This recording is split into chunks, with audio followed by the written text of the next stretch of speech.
기도하고 말씀 생각하십니다. 하나님 아버지 감사합니다. 이 추운 수요일 밤 저희들을 또 하루의 일과를 마치고 육신은 혹 피곤할지라도 우리의 심령은 주를 사모하는 마음으로 또 이곳에 모인 줄 압니다. 하나님께서 우리의 중심을 받으시고 부족한 종에게 성경 말씀을 조금 해석할 힘을 주시고 또 모두들에게 깨닫는 은혜를 주셔서 성경 말씀이 조금이라도 이해되고 거기에 담긴 진리와 교훈을 얻게 하여 주옵소서. 모든 성경은 하나님의 감동으로 된 것으로 교훈과 책망과 바르게 함과 의로 교육하기에 유익하며 하나님의 사람으로 온전케 하며 모든 선한 일을 행하기에 온전케 하기 위하여 주신 말씀임을 믿습니다. 하나님께서 말씀하여 주시고 말씀을 읽고 해석하며 듣고 마음에 깨닫고 새기게 하시고 또 우리의 일상생활 속에서 하나님의 말씀이 시시때때로 기억되어서 그 말씀을 실천하며 행하여서 성도다운 자들이 되게 하시고 흠과 점이 없는 성화를 조금이라도 이루고 주의 형상을 이루는 저와 우리 모두가 되게 하여 주옵소서. 예수님의 이름으로 기도하옵나이다. 아멘. 아멘. 엘리후가 말을 시작함 32장에 욥기 32장부터 37장까지의 상당히 긴 내용은 엘리후라는 사람의 말입니다. 다시 한번 1절부터 좀 몇 절 읽어봅시다. 욥이 스스로 의롭게 여김으로 그 세 사람의 대답이 그치매 이제 욥의 친구 세 사람이 번갈아 가면서 욥과 변론하는 그런 형식으로 되어 있는 앞부분 아마 3장부터 지금 여기 31장까지의 내용이 이제 끝나고 이제 그 말이 그침에 람 족속 부수 사람 바라겔의 아들 엘리후라는 사람이 노를 바라니 그가 욥에게 노를 바람은 욥이 하나님보다 자기가 의롭다 하며, 그러니까 하나님보다 자기가 의롭다, 하나님보다 의롭다는 뜻이 아니라 하나님의 섭리에 대해서 좀 저항하니까 하나님보다 자기를 정당화한다. 하나님이 행하시는 일은 다 정당한 것인데 거기에 대해서 좀 뭐랄까 이해를 못하니까 그래서 하나님보다 자기를 정당화한다 그런 뜻이라고 보면 좋겠습니다. 하나님보다 사람이 의롭겠습니까? 그러나 하나님의 섭리에 대해서 저항한다는 뜻입니다. 하나님보다 자기가 의롭다고는 하나님보다 자기를 정당화하며 또 세 친구에게 노를 바람은 그들이 능히 대답지는 못하여도 욥을 정죄함이라. 엘리후가 그들의 나이 자기보다 많으므로 욥에게 말하기를 참고 있다가 세 사람의 입에 대답이 없음을 보고 노를 발하니라. 그렇게 되어 있습니다. 엘리후는 분명히 욥의 친구들과 그 자리에 함께 있었던 인물이었습니다. 그러니까 욥의 세 친구가 처음에 방문했다 했는데 엘리후도 언급은 안 돼 있지만 같이 있어서 지금 세 친구랑 욥이 번갈아 가면서 변론하듯이 이 친구는 네가 죄 지어서 그렇다 그러고 욥은 나는 죄 지은 적이 없다 그러고 그렇게 서로 여러 번 번갈아 가면서 세 친구들이 번갈아 가면서 공격하듯이 그렇게 한 변론을 길게 우리가 읽어왔습니다. 자, 이 엘리후는 매우 경건한 자이었고 욥의 친구들과 달리 그의 판단은 매우 건전하였다고 보입니다. 욥의 세 친구들의 대답이 없자 엘리후는 그들에게 노를 발하였다. 그렇게 되어 있습니다. 엘리후가 욥에게 노한 것은 그가 하나님보다 자기가 옳다고 자기를 정당화하기 때문이었습니다. 욥은 자신이 양심에 크게 가책되는 악을 행하지 않았다는 확신 속에서 자신을 고난 속에 두신 하나님의 섭리에 항의하였습니다. 하였습니다. 그래도 꽤 대단한 분이죠, 욥이. 보통 사람 같으면은 너 잘못했잖아 그러면은 다 잘못한 게 하도 많기 때문에 그 앞에 그냥 인정하고 굴복하고 말 테인데, 욥은 비교적 바르게 살려고 했으니까 한번 생각해봐도 내가 크게 잘못한 거 없는 것 같은데 이렇게 말했어요. 그런 정도의 자기가 양심을 생각해서 의식적으로 돌이켜봤을 때에 잘못이 없는 정도는 돼야 되죠. 우리의 양심이 우리를 너는 그렇게 자격이 없어. 너는 이렇게 봐. 며칠 날 이런 잘못했잖아. 네 양심이 너를 다 지적할 텐데 다른 사람은 몰라도 너는 알지.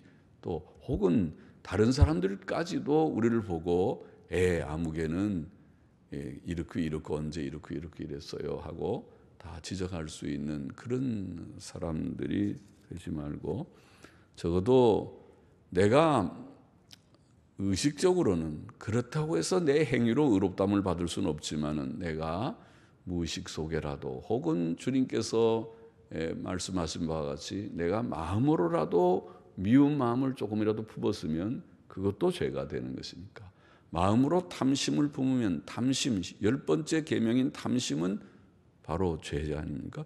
탐심은 드러나는 것이 아닙니다. 마음속에 내가 더 갖고 싶은 것이 탐심이니까, 재산이나 또 무엇이든지 더 갖고 싶은 것을 내가 품으면 죄니까.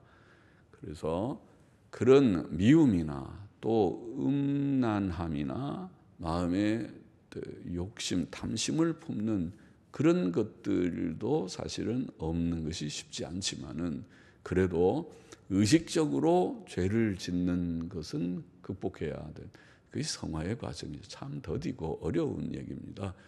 그러나 하나님께서는 우리에게 법적인 의를 주시면서 우리에게 성화를 요구하시고 기다리시는 것입니다. 그러니까 우리가 의식적으로 죄를 자꾸 짓는 사람은 하나님께서 아예 버려두시든가 큰 고난 가운데 던져버리시든가, 정말 고집을 부리면 이제 너랑 나랑은 관계 끝이다 그러고 어떤 때는 외면하실지도 몰라요.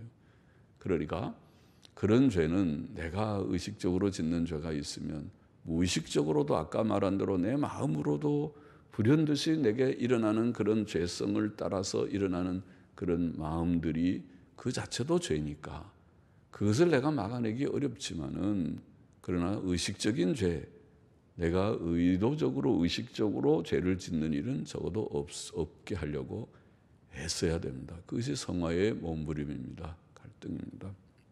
싸움이라고 할 수 있어요. 자기와의 싸움이라고 할 수 있어요. 성화는 자기와의 싸움입니다. 그런데 욥은 그래도 크게 자기가 그런 데 대해서 거리낌은 없었지만은, 그러기 때문에 오히려 고난 속에서 하나님께 항의를 합니다. 하나님께, 하나님의 섭리에 대해서 나는 잘못이 없는 것 같은데 왜 도대체 내게 이런 고난을 주십니까? 이유를 좀 알려주시면 좋겠는데요 하고 그렇게 하나님 앞에 항의하듯이 그렇게 말합니다. 그러나 우리는 그것까지도, 욥기는 우리가 그것까지도 해서는 안 된다는 것입니다. 우리는 어떤 어려운 역경에서도 생각으로나 말로나 행실로 하나님의 섭리에 저항해서는 안 됩니다. 하나님께서 뜻 가운데 깊으신 뜻, 높으신 뜻, 선하고 지혜롭고 의로우신 판단 속에서 내게 이 현실을 주셨다고 받아들이는 것이 그의 믿음입니다.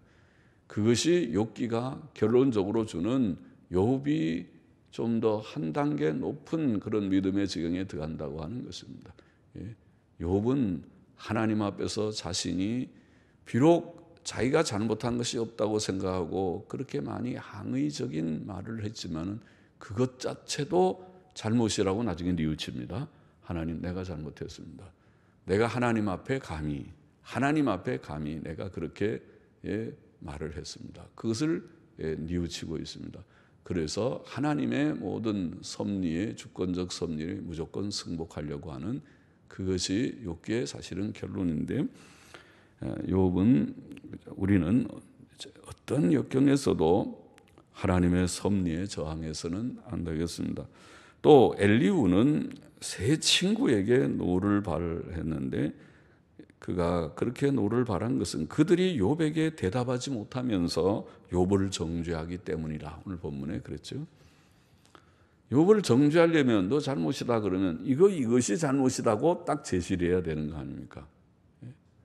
그런데 제시도 못하면서 욥은 잘못이다. 저 잘못일까? 왜?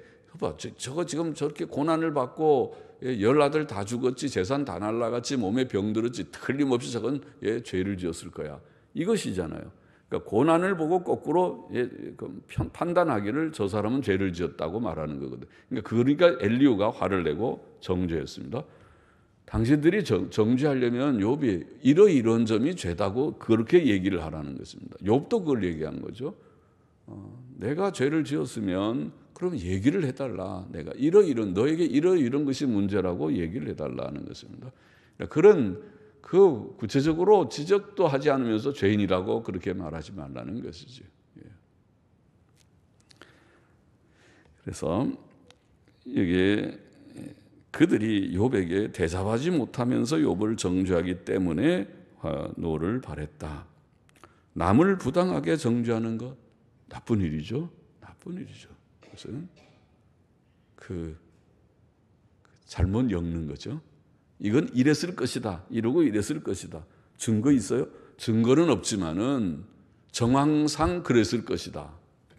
그 사람 속에 들어가 본 것처럼 그랬을 것이다. 왜 위험천만한 그런 얘기죠. 세상의 법정에서도 그런 일들이 들어있죠. 그것은 좋지 않은 것입니다. 그래서 우리의 법치주의적인 사고에서는 그런 죄에 대해서 그런 식으로 판단하지 않게 했습니다. 어떤 사람은 저거 분명히 죄인 같은데 증거가 없어서 나중에 최종 법원에서 풀려나는 경우도 있습니다. 그것은 심증은 있지만 물증이 없다고 해서 풀려납니다.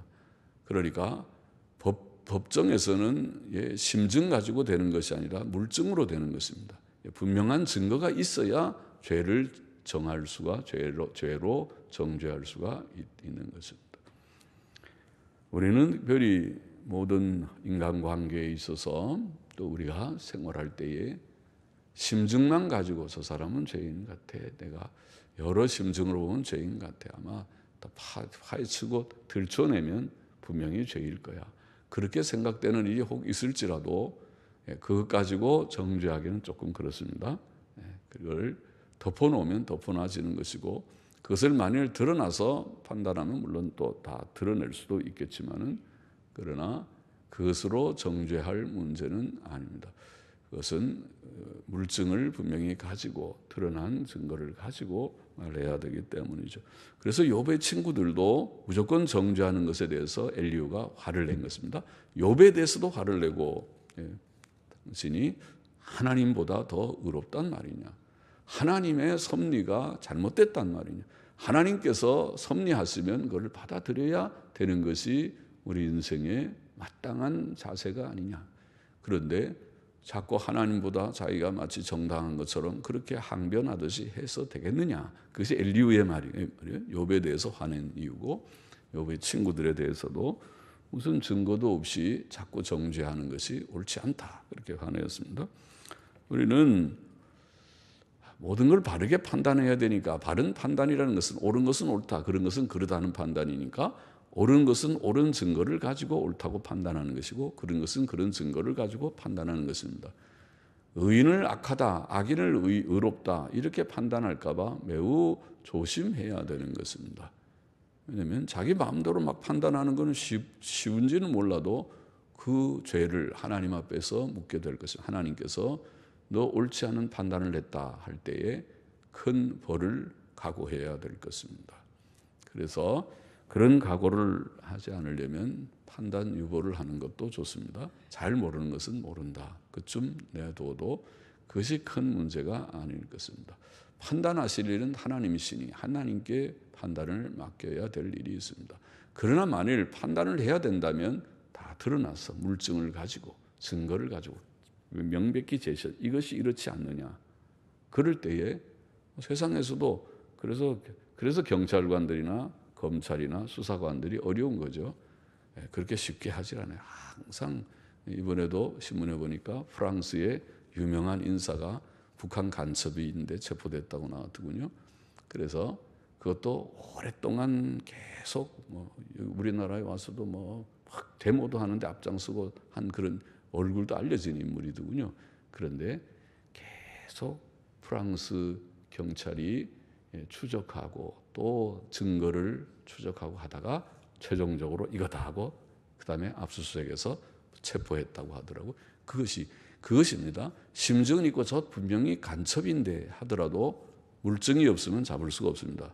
물증을 확보하기 위해서 기다리고 또 찾고 그래서 잡았다 싶으면은 잡는 그와 똑같은 것이죠. 자, 6절을 보십시다. 붓사람 바라겔의 아들 엘리후가 발언하여 가로되 나는 연소하고 당신들은 연로함으로 참고 나의 의견을 감히 진술치 못하였노라. 내가 말하기를 날이 많은 자가 말을 낼 것이요 해가 오랜 자가 지혜를 가르칠 것이라 하였으나 사람의 속에는 심령이 있고 전능자의 기운이 사람에게 총명을 주시나니 대인이라고 지혜로운 것이 아니요 노인이라고 공의를 깨닫는 것이 아니라 그러므로 내가 말하노니 내 말을 들으라. 나도 내 의견을 보이리라. 엘리후는 욥이나 그 친구들과 달리 나이가 어렸기 때문에 그들이 말하는 동안 잠잠히 참고 있었고 감히 그의 의견을 말하지 못했습니다.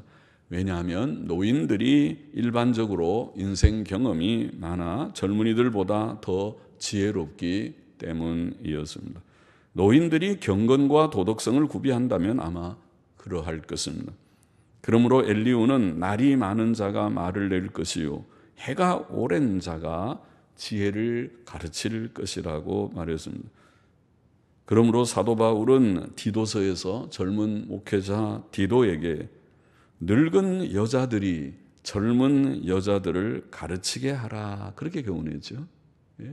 나이가 많은 여자들은 그래도 쭉 지나오면서 실패도 하고 성공도 하고 또 성경 말씀을 읽어도 더 많이 읽고 들어도 더 많이 듣고 또 보고 느끼고 경험하면서 젊은이들에게 이건 이렇게 하는 게 좋을 거다 하고 교훈을 하고 조언을 해줄 수가 있겠죠. 그것이 일반적이죠.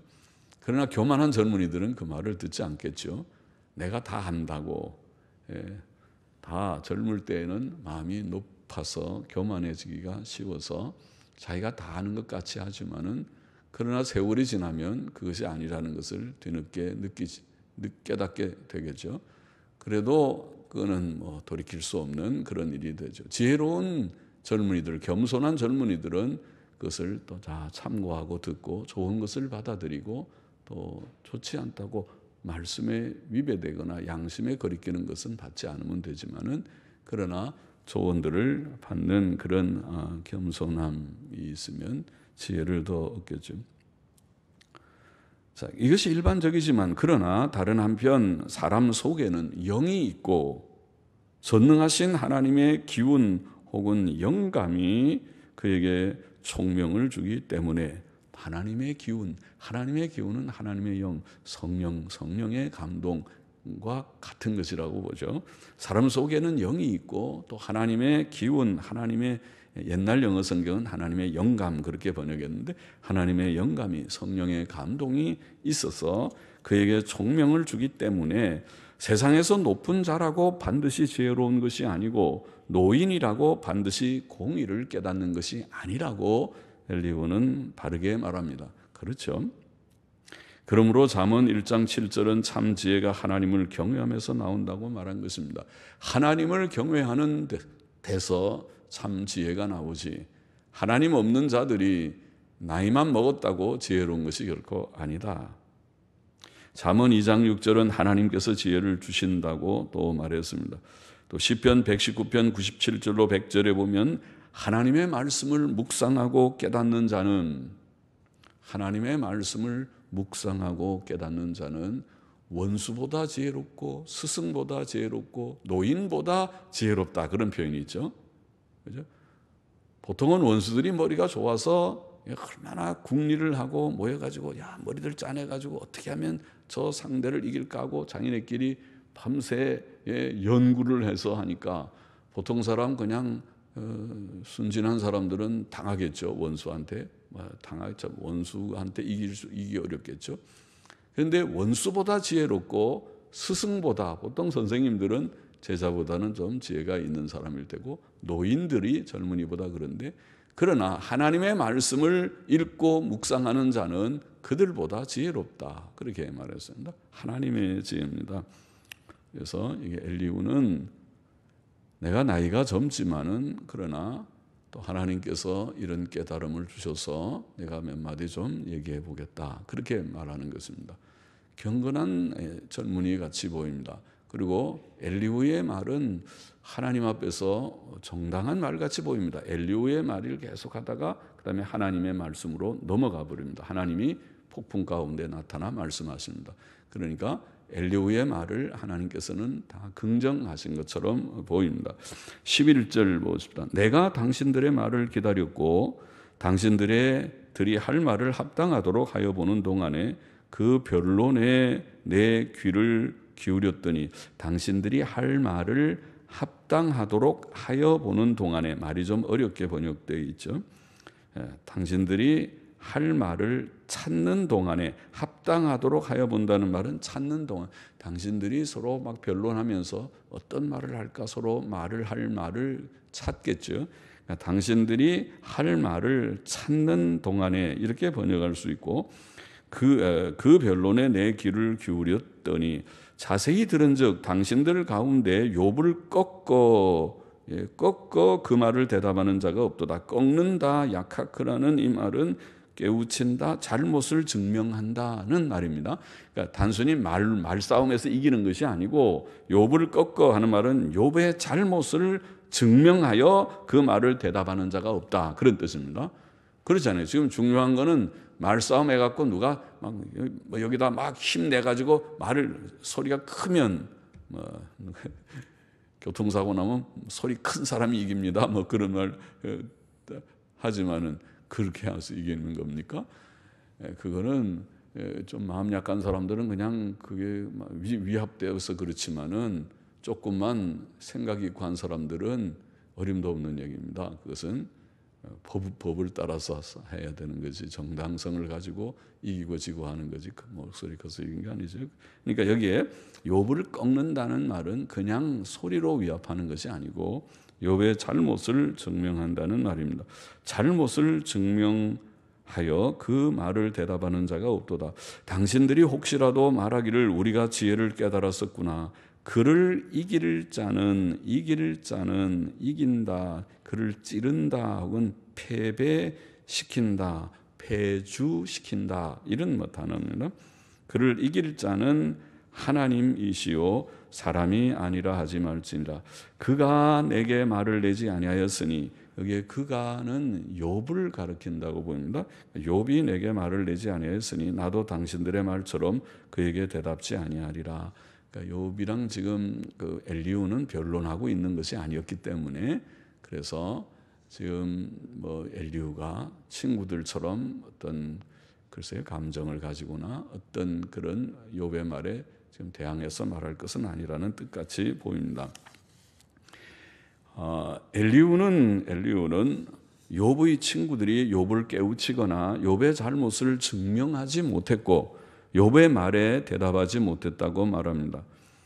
그들이 마치 지혜를 깨닫고 하나님의 지혜로 욥을 책망한 것처럼 말하지 말라고 말합니다. 우리가 정말 지혜를 가지면 의인의 혀는 천은과 같고 의인의 입술은 여러 사람을 교육하고, 또 경우에 합당한 말은 아로새긴 은쟁반의 금사가 같고, 잠언에 보면 그런 말씀이 있는데, 그래서 바른 말을 우리가 정말 하나님의 지혜를 가지고 말하면 잘못한 사람들에게는 충고와 책망을 줄 수 있겠죠. 그것이 정말 지혜로운 사람의 말이죠. 충고와 책망, 그것이 필요할 때는 해야 되겠죠. 우리가 잠언 27장에서 읽은 바가 있죠. 면책은 숨은 사랑보다 나으니라. 친구의 통책은 충성에서 말미암은 것이나 원수의 자주 입맞춤은 거짓에서 난 것이니라. 진짜 참 어렵지만 충고를 하고 책망을 하는 것이 참 어렵죠. 그러나 책망하고 충고할 때 그것을 잘 듣는 것은 정말 훌륭한 인격이에요. 많은 사람들이 그렇지만 저 자신도 어떤지 모르겠어요. 누가 저를 책망을 세게 하면 달게 들으면서 그렇습니까? 그렇습니까? 알겠습니다. 예, 조심하겠습니다. 참고하겠습니다. 내가 조심하겠습니다. 그렇게 잘 받아들일 수 있겠는지.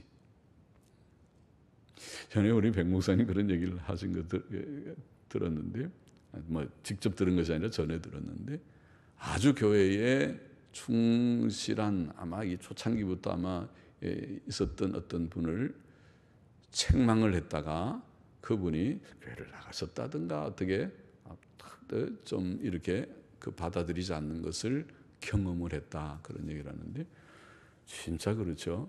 이 사람은 참 믿을 만한 사람이라고 생각이 돼도 책망은 그렇게 어렵구나. 책망을 해서 정말 들을 수 있는 사람이면 진짜 훌륭한 인격이죠.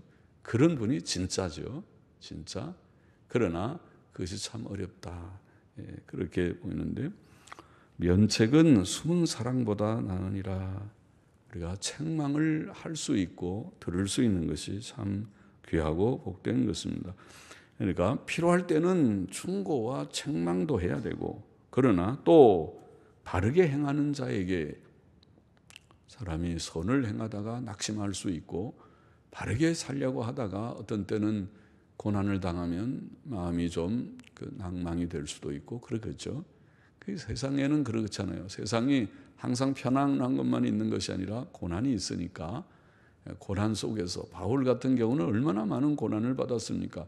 고난 자체가 하나님의 벌이라고만 생각한다면 바울은 낭망을 해도 보통 낭망한 것이 아니라 아이고 내 이제는 사도고 전도자고 다 나는 못하겠다, 그러고 보따리 사서 어디론가 잠적해 버리겠죠.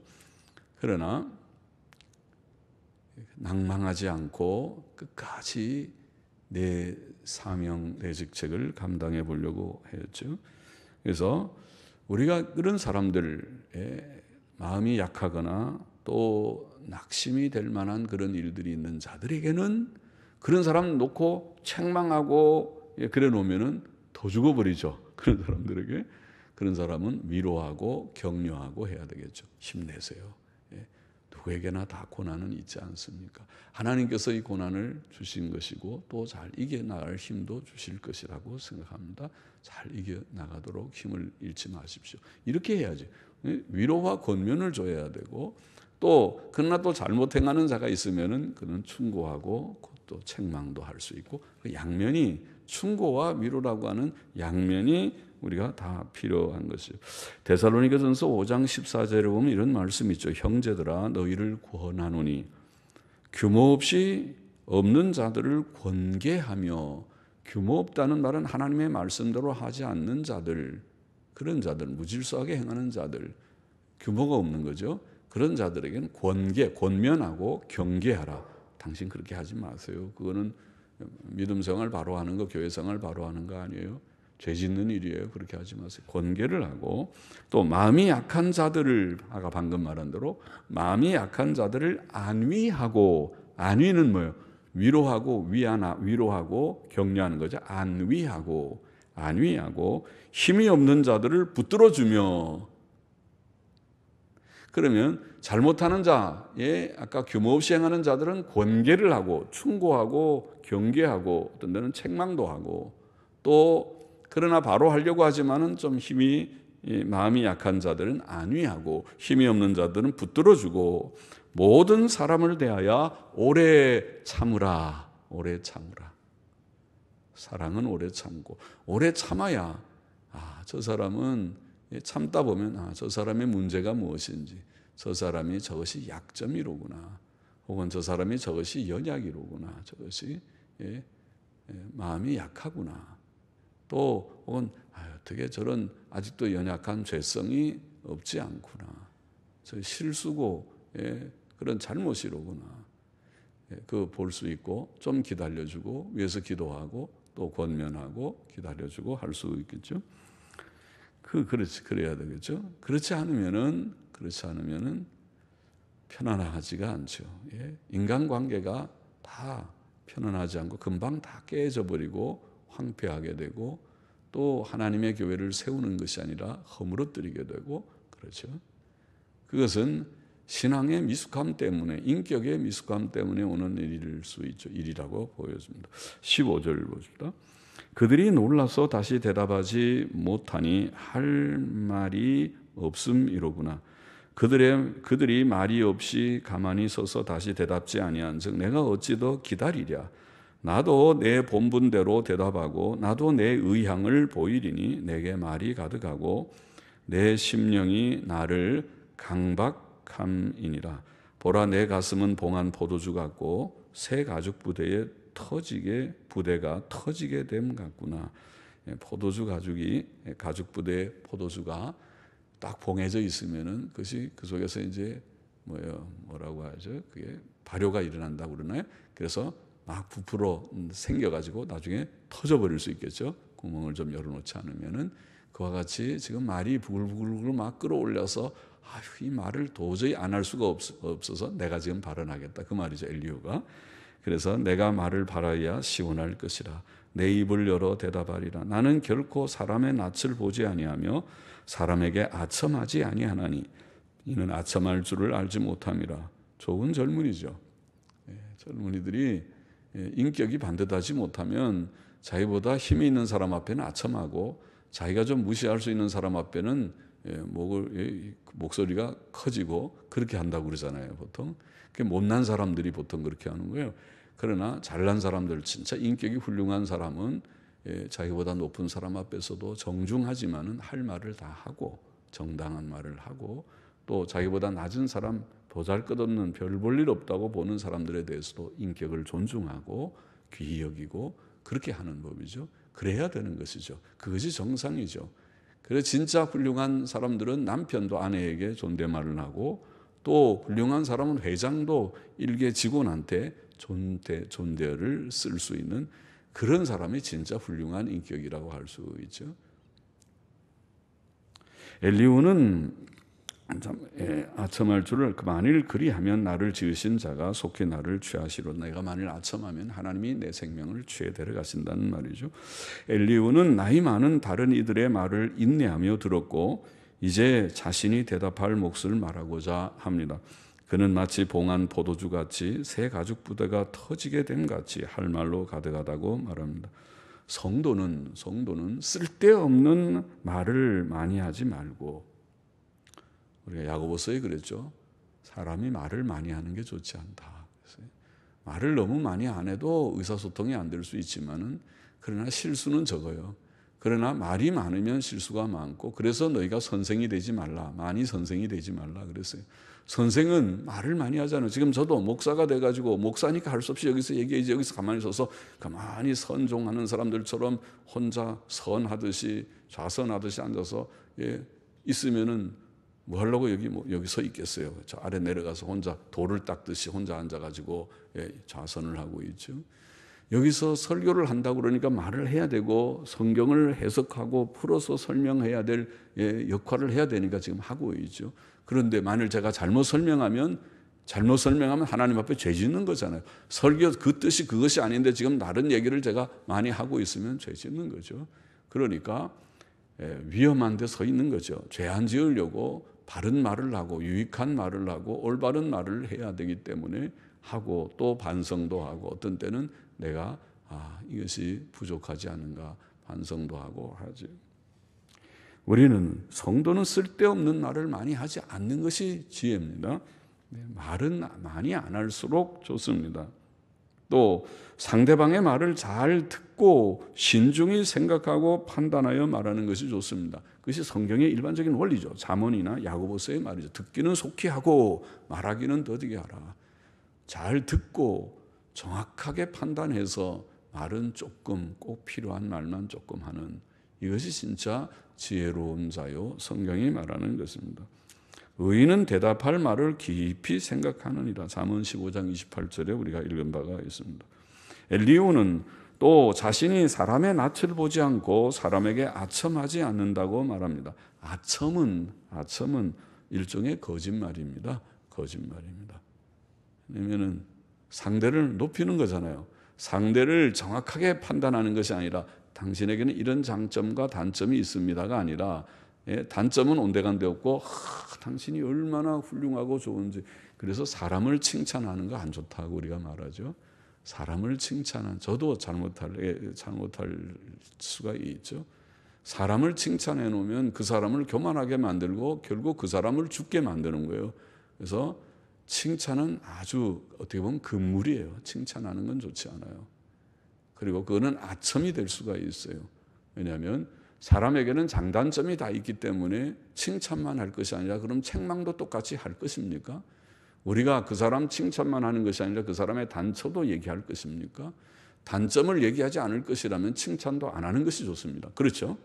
그래야 사람이 그 사람의 유익을 위해서는 그렇습니다. 그 사람은 칭찬만 들으면은 자기가 굉장한 사람인 줄로 착각하게 됩니다. 똑같이 그를 칭찬하는 것이 필요하다면 격려 차원에서 좋을 수도 있죠. 그러면 책망도 똑같이 할 수 있으면 해야 되지만은 책망을 할 수 없다면 칭찬도 하지 않는 것이 좋습니다. 그냥 내버려둬요. 잘한 것은 잘한 거고 잘못한 것도 또 들어 있을 것이니까 그만하게 내버려두면 좋아요. 우리가 참 잘못한 것을 지적하기가 어렵기 때문에 그래서 칭찬도 안 하는 것이 좋다는 것입니다. 아첨은 일종의 거짓말과 같습니다.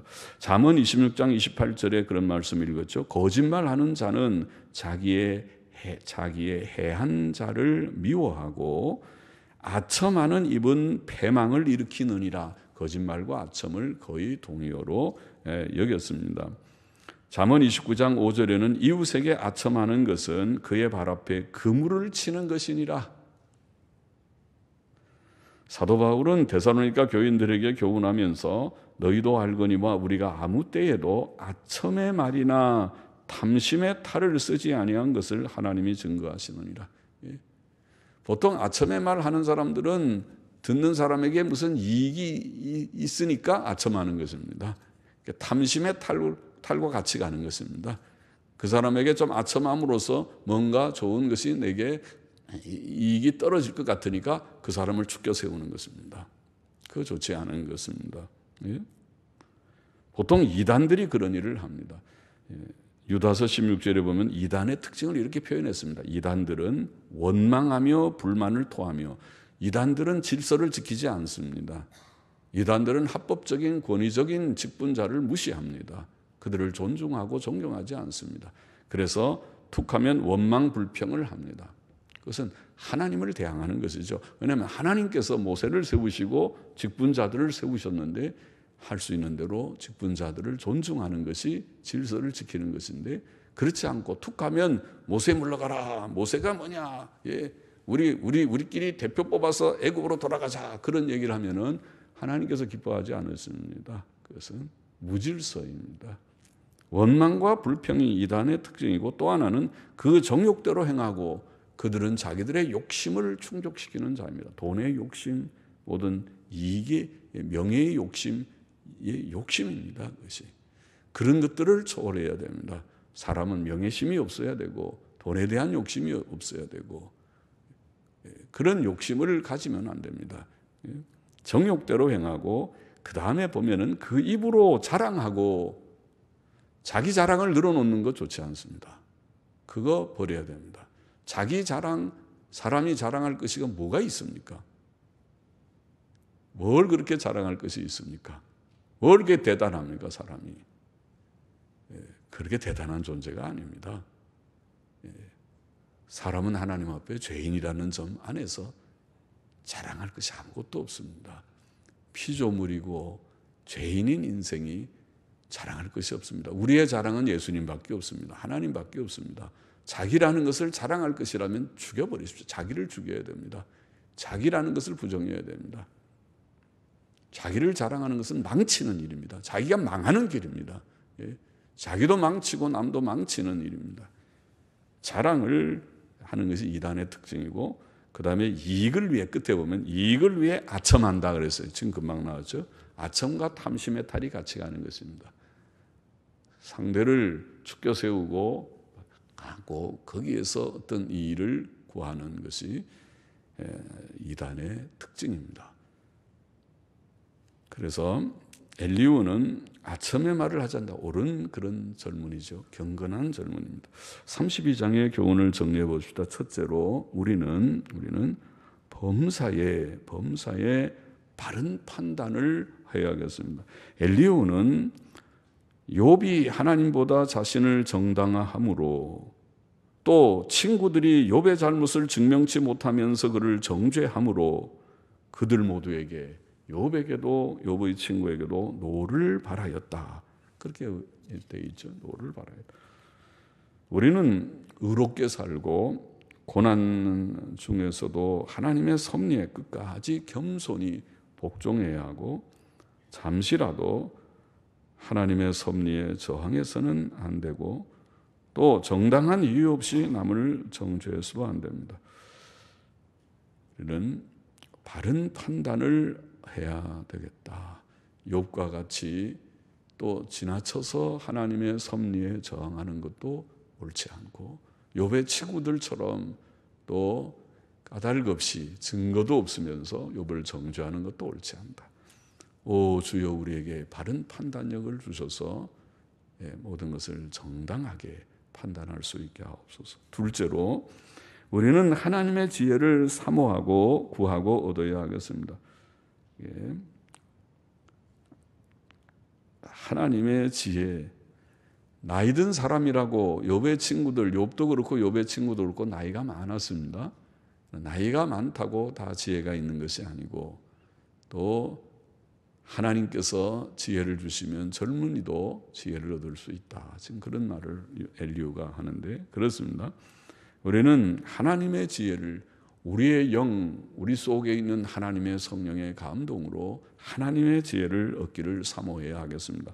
그 하나님의 지혜는 어떻게 오는가? 그 하나님의 지혜는 성경 말씀을 통해서 옵니다. 그래서 성경 많이 읽으시라고 하는 것입니다.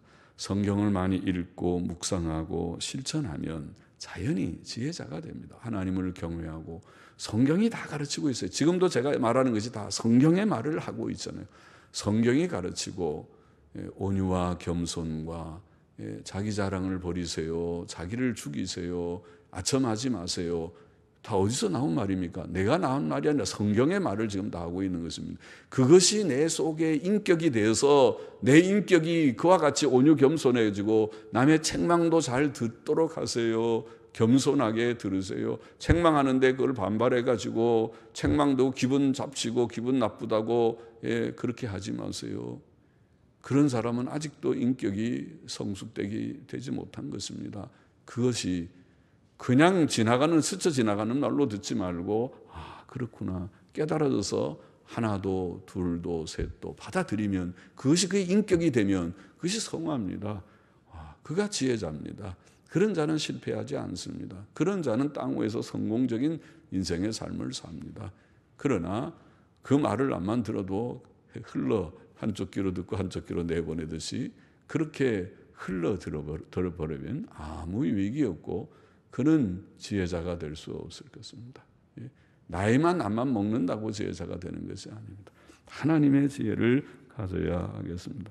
이런 지혜를 얻어야 지혜자가 돼서 지혜로운 삶을 살고 이런 지혜자가 다른 사람에게 조언을 줄 때에는 아까 말한 대로 스승보다 낫고 또 노인보다 나은 지혜의 조언을 줄 수가 있겠다. 셋째로 우리는 필요한 경우 남에게 유익한 충고를 주고 또 필요한 경우 위로의 말도 줄 수 있어야 하겠습니다. 충고와 위로 지금 우리가 읽은 가운데서 우리가 남에게 할 수 있는 말은 결국 요약하면 충고와 위로입니다. 잘못을 행하는 자들에게는 적절한 충고를 주고 여보세요 그렇게 하시면 안 돼요. 그거는 믿음의 바른 길이 아니고 옳지 않은 길입니다. 그렇게 하면 당신에게 복이 안 되고 덕이 안 되고 유익이 안 됩니다. 충고해 줄 수 있고 또 마음이 약한 자들 바로 하려고 하지만 때때로 마음이 약해서 어려움이 있으면 마음이 휘청거리고 낙심하고 낭망하는 자가 있으면 위로 격려하고 그래도 힘내세요. 당신이 하는 일이 옳은 일이라면 힘내세요. 하나님께서 도우실 것이고 또 조금 있으면 어려움도 극복할 수 있을 거예요. 위로 격려해. 그러니까 이 두 개를 잘, 충고와 위로를 잘 사용해야 돼.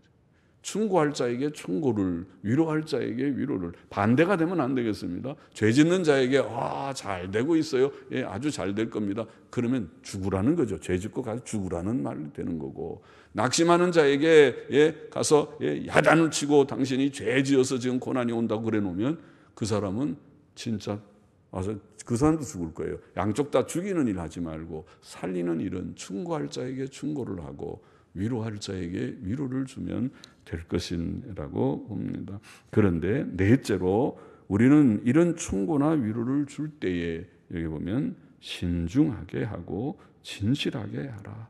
상대방의 말을 잘 들어보고 깊이 생각하고 신중히 판단해서 성급히 말해가지고 실수하지 말고 잘 듣고 곰곰이 생각해보고 그리고 충고와 위로를 줘야 되고 남에게 거짓말이나 아첨의 말을 하지 말아라. 오늘 이게 짧은 본문 속에서 아첨의 말을 하는 것은 그건 거짓말이죠. 일종의 그렇게 하는 것은 그것은 참된 충고나 위로가 되지 못한다.